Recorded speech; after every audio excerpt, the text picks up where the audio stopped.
설교를 하기 전에 질문을 하나 하도록 하겠습니다. 나는 그런 사람이다 라고 생각하시면은 오른쪽 엄지손가락을 이렇게 싹 드시면 되시겠습니다. 어차피 손 들라면 안 드실 거 다 아니까. 나는 식당에 가서 새로운 메뉴를 잘 도전하는 편이다.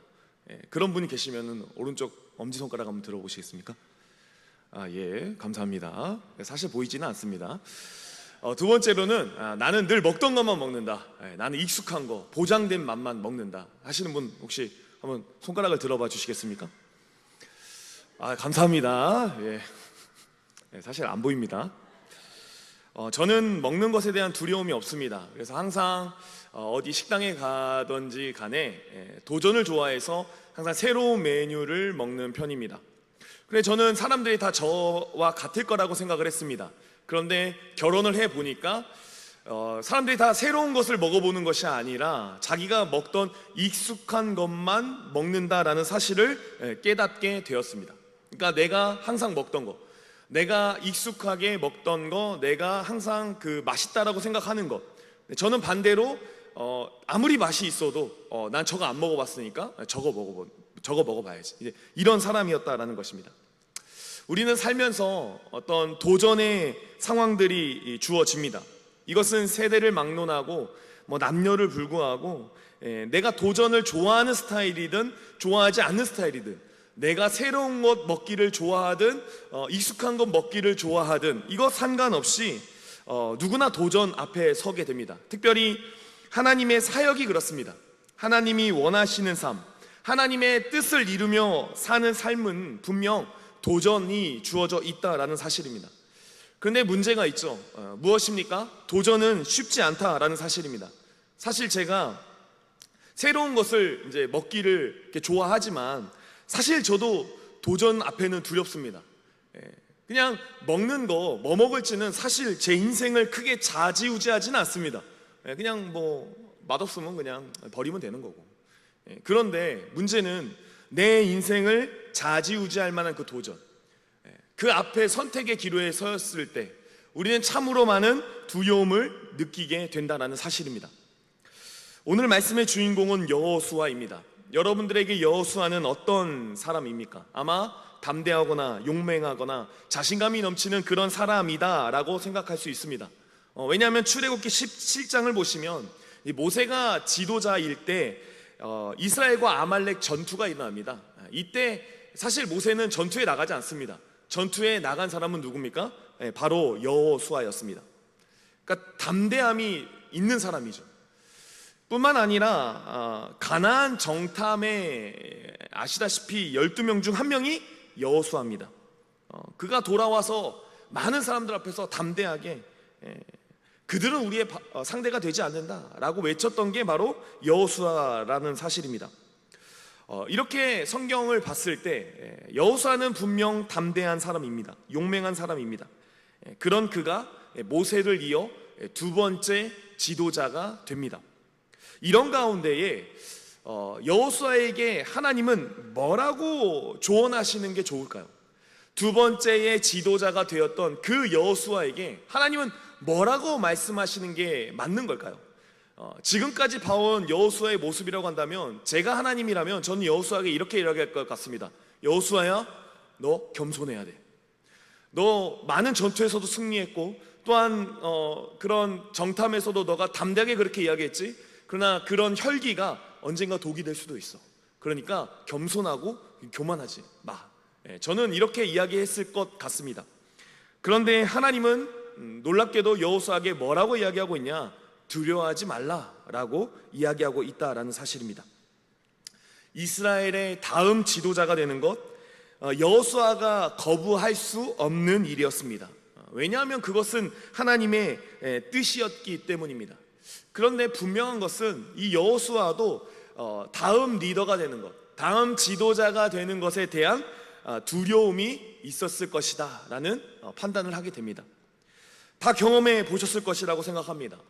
내가 뭔가 결정권이 없던 그 위치, 사실 그 위치에서는 얼마든지 담대할 수 있습니다. 왜 그렇습니까? 책임은 누가 집니까? 책임자가 지겠죠. 저도 하면 책임은 누가 지겠죠? 이렇게 책임은 다르죠. 그래서 책임권자에 되면요, 어쩌면 더 부담스럽고 두려운 자리가 될 수 있다라는 사실입니다. 우리가 하나님이 주시는 어떤 도전 앞에 우리가 어려운 것은 아주 간단합니다. 내가 할 수 있다고 하면 사실 두렵지는 않습니다. 그 자리에서 내가 잘 감당할 수 있어, 나의 능력 안에서 얼마든지 할 수 있는 자리야 라고 생각하면요, 사실 두려움은 찾아오지 않습니다. 여호수아는 분명 모세 옆에서 모세가 어떻게 살았는지를 봐온 사람입니다. 그 자리는 엄청난 능력이 필요하다라는 마음을 분명 가졌을 것입니다. 단순히 패기가 넘친다고 그 자리를 감당할 수 있는 것은 아니다라는 것을 너무나도 잘 알았기에 어쩌면 두려운 마음이 있었을 것이다 라는 생각입니다. 이런 가운데에 하나님은 그에게 뭐라고 말씀하시냐, 저였으면 약해 빠진 놈, 너 같은 연약한 자는 필요 없다, 이렇게 이야기했을 거라고 생각이 드는데 하나님은 그렇게 말씀하고 계시지 않습니다. 오늘 읽은 7절과 9절, 6절까지 보시면은 3번 강조하고 있습니다. 핵심은 마음을 강하게 하고 담대하라입니다. 여호수아야, 담대하라 라는 것입니다. 쉽게 이야기한다면 어떻게 이야기할 수 있냐, 할 수 있다라는 것입니다. 여호수아야, 너가 그 자리를 얼마든지 감당할 수 있다라는 것이죠. 하나님이 그렇게 말씀하신 이유는 무엇이냐, 오늘 9절에 보니까 이렇게 말씀합니다. 내가 내게 명령한 것이 아니냐, 내가 내게 명령한 것이 아니냐. 전에도 말씀드렸지만 이스라엘의 지도자가 여호수아가 된 것은 누구의 뜻입니까? 하나님의 명령인 것입니다. 하나님의 명령이기 때문에 그 자리에 책임은 누구에게 있습니까? 하나님에게 있다라는 사실입니다. 그러니까 하나님이 어떻게 하시겠냐는 것입니까? 책임져 주겠다, 너는 강하고 담대하라, 그 이야기를 하고 있다라는 사실입니다. 사랑하는 성도님들, 우리에게 주어진 많은 하나님 앞에 도전들이 있습니다. 사역들이 있습니다. 또한 선교들이 있습니다. 그 앞에 우리가 도전할 수 있는 이유는 무엇입니까? 그것이 하나님의 뜻이기 때문입니다. 나에게 무엇인가 할 만한 그 무엇이 있어서 내가 그것을 도전하는 것이 아니라 하나님의 명령이기 때문에 그것을 도전할 수 있다라는 사실입니다. 대만 선교 가운데에 청년들만 간 것은 아닙니다. 보시면 우리 장로님도 가시고 권사님, 그리고 많은 어른 성도님들께서도 가셨습니다. 선교를 가보면 아시겠지만 엄청난 에너지가 소비됩니다. 그런데 그 모든 일이 어떻게 가능했을까? 나이 드신 우리 성도님들이 어떻게 그 자리에서 선교를 감당할 수 있었을까? 너무 간단한 답입니다. 거기는 하나님의 뜻이었고 하나님이 함께 계심이 있었기 때문이다라는 사실입니다. 사랑하는 성도님들, 저와 여러분도 아무것도 필요 없습니다. 그냥 도전하면 됩니다. 그게 하나님의 뜻이다라고 판별이 된다면, 판단이 된다면 우리는 가면 되는 것입니다. 왜 그렇습니까? 그 자리에는 늘 하나님이 함께 해 주실 것이기 때문입니다. 저와 여러분이 하나님 앞에 도전하고 또 도전하는 귀한 성도들이 되기를 간절히 소망합니다. 자, 그런데 주의할 점이 있습니다. 그것은 바로 우리가 하나님 앞에 담대히 나아가야 되지만 한 가지의 어떤 주의점, 그것은 7절입니다. 우리 7절 한번 보겠습니다. 오직 강하고 극히 담대하여 나의 종 모세가 내게 명령한 그 율법을 다 지켜 행하고 우로나 좌로나 치우치지 말라. 그리하면 어디로 가든지 형통하리니. 도전하는 자가 무엇을 따라가야 되는 것입니까? 말씀을 따라가야 된다는 사실입니다. 너무 당연합니다. 지금 우리를 책임져 주시고 우리와 함께 해 주시는 분은 하나님이십니다. 그러면 하나님이 가는 곳을 가는 게 맞습니다. 그런데 하나님이 가는 곳을 가는 것이 아니라 우리가 곁길로 새서 간다면 그 도전은 물거품이 되는 것이죠. 그렇다면 하나님을 따라가는 길은 뭡니까? 그것은 바로 말씀을 따라가는 삶이다라는 사실입니다. 그래서 성도에게 있어서 진정한 능력은 무엇입니까? 말씀입니다. 말씀을 따라갈 때 성도는 그 자리를 감당할 수 있는 힘이 생길 수 있다라는 사실입니다. 두려움이 많은 사람의 특징, 일명 팔랑귀라고 하죠. 팔랑귀 뭔지 아십니까? 이 소리 저 소리 이렇게 흔들리시는 분들, 제가 그런 경향이 좀 있습니다. 이 소리 들으면 이 소리가 맞는 것 같고, 저 소리가 들으면 저 소리 맞는 것 같고. 제가 아는 그 암 환자분이 계셨는데, 암 환자는 사실 누구의 말을 가장 잘 들어야 됩니까? 의사 말만 잘 들어야 되죠. 근데 여러분들 아프시면 정말 의사 말만 잘 들으십니까? 모두 다 제가 봤을 때 허준이 되시는 것 같습니다. 그 의사는 쓸모없어, 내가 하는 방식으로 할 거야. 제가 아는 그 암 환자분도요, 이제 선생님이 그러셨어요. 이제 항암 치료도 받고 이제 모든 과정에 계셨는데, 절대 사람들이 몸에 좋다라는 건 드시지 마십시오. 그게 하나의 어떤 그분의 미션이었어요. 그런데 그분이 그 말을 잘 들었을까요? 잘 듣지 않았습니다. 그러니까 두려우니까, 내 몸이 어떻게든 빨리 이렇게 낫고 싶으시니까 이거 좋대 저거 좋대 그런 것들을 다 드셨다는 거죠. 그리고 나서 이제 병원에 가서 검사를 해보니까 암이 어떻게 됐죠? 더 심해졌다라는 사실입니다. 전이가 되었다. 세상에는 수많은 소리가 있습니다. 특별히 요즘은 인터넷이 나느니, 또한 유튜브라느니, 이런 것들로 인하여서 우리의 귀를 팔랑귀로 만드는 엄청난 것들이 많이 있습니다. 그런데 저와 여러분이 진짜 들어야 될 소리는 무엇입니까? 진짜 들어야 할 소리, 그것은 바로 하나님의 말씀입니다. 성경입니다. 저와 여러분은 성경 외에 다른 것에는 귀를 기울이지 말아야 한다라는 사실입니다. 그러면 어떻게 우리가 성경을 가깝게 할 수 있을까요? 오늘 8절은 이렇게 말씀합니다. 이 율법책을 내 입에서 떠나지 말게 하며 주야로 그것을 묵상하여 그 안에 기록된 대로 다 지켜 행하라. 그리하면 내 길이 평탄하게 될 것이며 내가 형통하리라. 두 가지가 확인됩니다. 첫 번째, 말씀을 입에서 떠나지 않게 해야 된다. 그리고 두 번째, 말씀을 주야로 묵상해야 된다. 말씀 가까이 하는 인생이 되려면 두 가지의 모습이 있어야 된다는 것이죠. 말씀이 입에서 떠나지 말아야 된다.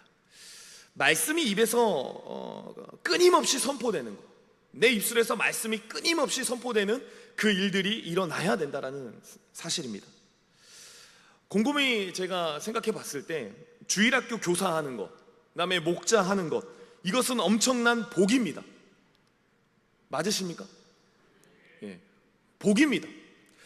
왜 제가 복이라고 생각하냐면요, 이게 자이든 타이든 말씀을 입술로 계속 선포해야 됩니다. 제가 신학교 가고 좋았던 건 나름대로 하나님의 말씀을 더욱더 정말 하드하게, 어렵게, 누구보다 빡세게 배워야 했던 그 과정, 그리고 전도사를 통해서 그 말씀을 입술로 통해 전파해야 되는 것, 그게 하나의 저의 소명이 되면서 너무 감사하고 복이다라고 생각하는 것은 그만큼 말씀과 가깝게 지내는 삶이 되었다라는 사실입니다. 그러니까 교사도 마찬가지고 목자도 마찬가지다라는 사실입니다. 그러니까 여러분, 뭘 하셔야겠습니까? 열심히 말씀을 입술로 선포하는 저와 여러분이 되시기를 간절히 소망합니다. 그런가 하면 두 번째는 주야로 묵상해야 된다라고 이야기합니다. 주야는 밤과 낮이겠죠. 묵상은 뭐냐? 마음속에 생각해 본다라는 뜻을 가지고 있습니다. 그러니까 마음속에서 항상 그 말씀을 간직하고 있는 것이죠. 성경을 주야로 묵상한다, 이것은 단 한 가지의 방법을 이야기해 드릴 수 있죠. 바로 큐티입니다. 우리 교회가 좋은 점이 무엇입니까? 함께 큐티를 하고 있다는 사실입니다. 그런데 사랑하는 성도님들, 큐티 열심히 하고 계십니까? 큐티 열심히 하고 계십니까? 저와 여러분이 정말 열심히 해야 되고, 무엇보다 바쁘고 바쁘더라도 꼭 내야 되는 시간이 무엇이냐? 그것은 하나님의 말씀을 집중되이 보는 시간이다라는 사실입니다.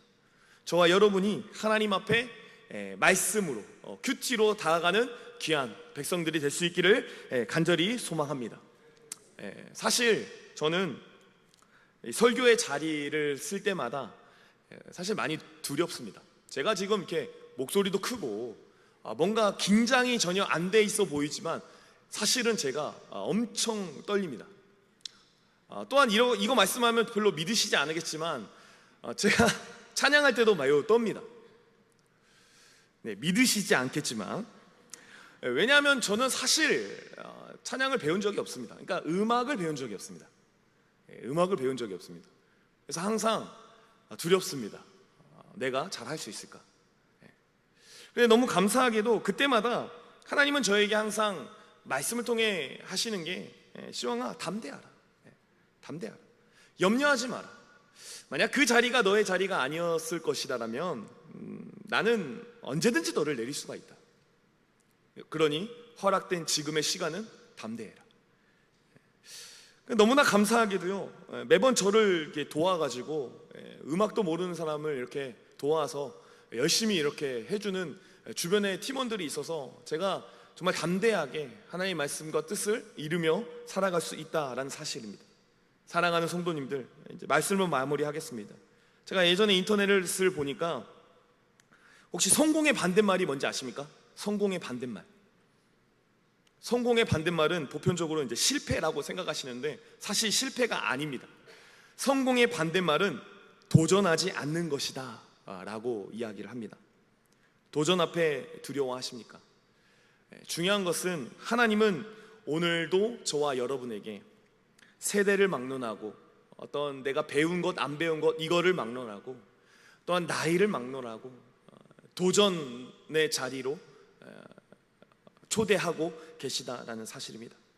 그 도전 앞에 시편 18편 2절의 말씀이 정말 우리에게 담대함이 되기를 원하는데요. 여호와는 나의 반석이시요 나의 요새시요 나를 건지시는 이시요 나의 하나님이시요 내가 그 안에 피할 나의 바위시요 나의 방패시요 나의 구원의 뿌리시요 나의 산성이시로다. 저와 여러분이 하나님의 뜻을 이루어 감에 있어서 분명 하나님은 산성되어 주시고 요새되어 주시고 구원해 주실 줄로 믿습니다. 그것을 믿고 오늘도 내일도 담대하게 살아가는 저와 여러분이 되기를 간절히 소망합니다. 함께 기도하겠습니다. 하나님 아버지, 하나님의 뜻은 참으로 이루는 것에 두려울 때가 많습니다. 그러나 분명한 것은 하나님 우리와 함께 하시고 또한 우리가 이룰 수 있을 만한 능력이 있기에 그 자리에 허락하심을 믿습니다. 두려워하는 마음이 아니라 담대하고 용감한 마음으로 하나님 주신 뜻을 이루며 살아가는 우리 청함의 식구들 될 수 있도록 인도하여 주옵소서. 감사하며 살아계신 예수님의 이름으로 기도합니다.